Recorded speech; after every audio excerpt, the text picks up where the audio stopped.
Première impression, c'est d'abord une joie immense de se retrouver ici.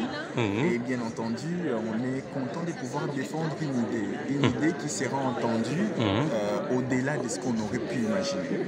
Donc voilà, je vous laisse découvrir. Et en tout cas, merci pour vos soutiens. De rien, en tout cas, tu l'as en tout cas. Et Lorenzo à tes côtés, en tout cas, voilà. Ton binôme. Tu es prêt aussi? Oui. Tu es aussi prêt? Ça va, ok. Mais écoutez, bonne chance en tout cas. Ça va? Oh, ok.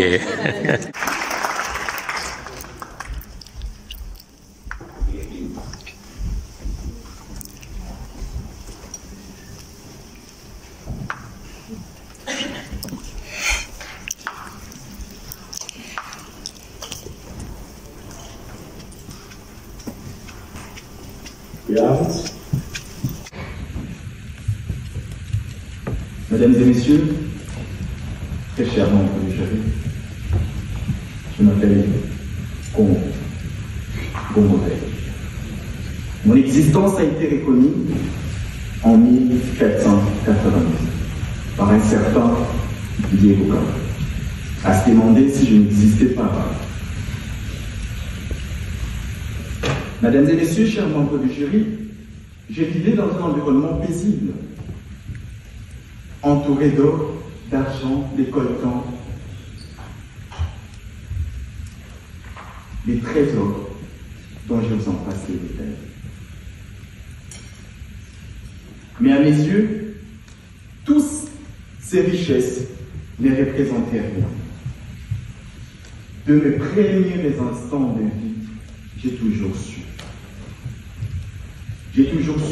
une chose, que mon humanité n'était pas définie par rapport à ce que j'ai, mais plutôt par rapport à ce que je suis. Mon existence a été bouleversée le jour où, à mon absence d'ailleurs, ces braves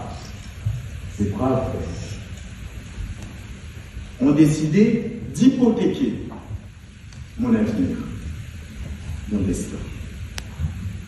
Dans ces conférences de Berlin, en 1885,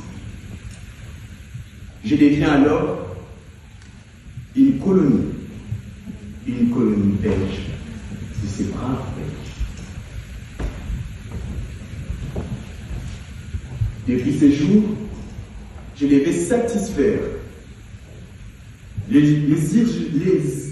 je devais satisfaire les exigences les plus atroces, satisfaire le fantasme le plus abominant pour les intérêts dont j'ignore. Mesdames et messieurs, chers membres du jury, je vous laisse imaginer être insulté, battu, frappé tous les jours. Mais ce n'était pas ça le pire. Le pire dans tout ça, c'était d'être considéré comme un être, mais un être qui manque de l'humanité. We keren even terug naar België. En ik zal op de vraag antwoorden. Nee, we zijn niet de dapperste. Maar weet u, uiteindelijk is niet mijn ja van mij. Want ik zou het misschien wel graag willen zien. Wij, de toekomstige dapperste, om dapper te zijn. Aujourd'hui, de loin, je regarde ces braves Belges, et je regarde mes enfants, héritiers d'une réalité, innocents, mais victimes de leur innocence. Je regarde mes enfants, vous me direz peut-être oui, ils sont peut-être pas assez courageux comme ces braves Belges. Réfléchissons 2 minutes. Pendant X années, on les a pourtant appris, toujours, à croire, à accepter n'est jamais à réfléchir. Vous direz, cette histoire est tellement loin, éloignée de nos réalités actuelles. Regardez devant vous. Je pense qu'ici, tout le monde a un GSM. Mais c'est à la souffrance de certains peuples que nous avons le luxe d'avoir ces dons. Je regarde mes enfants encore aujourd'hui à l'est du Congo.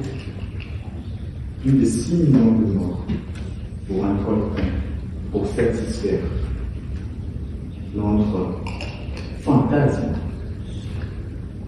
d'un luxe. On se pose la question, est-ce que ça vaut la vie? Mesdames et messieurs, chers membres du jury, nous devons montrer une chose, que nous sommes les acteurs de notre histoire.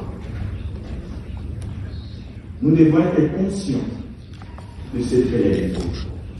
Et en étant conscients de cette réalité, que nous sommes acteurs et responsables de nos choix, en ce moment-là, nous pouvons espérer une chose,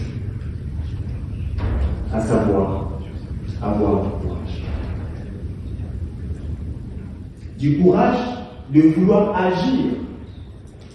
Parce que agir, c'est avant tout réfuter l'indifférence. À ce titre, nous pouvons espérer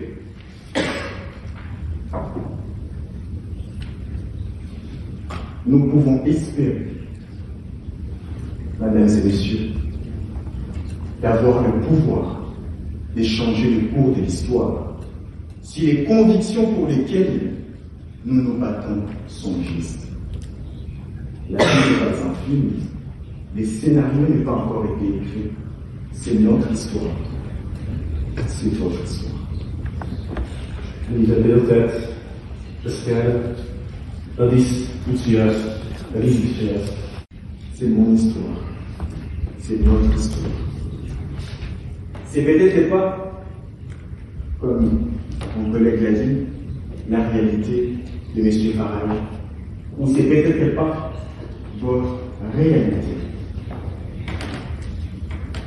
Mais en soi, la réalité est toujours associée à la vérité. Je vous ai présenté les miens, on a présenté les nôtres. Mais en soi, la vérité restera, c'est que vous accepterez de croire.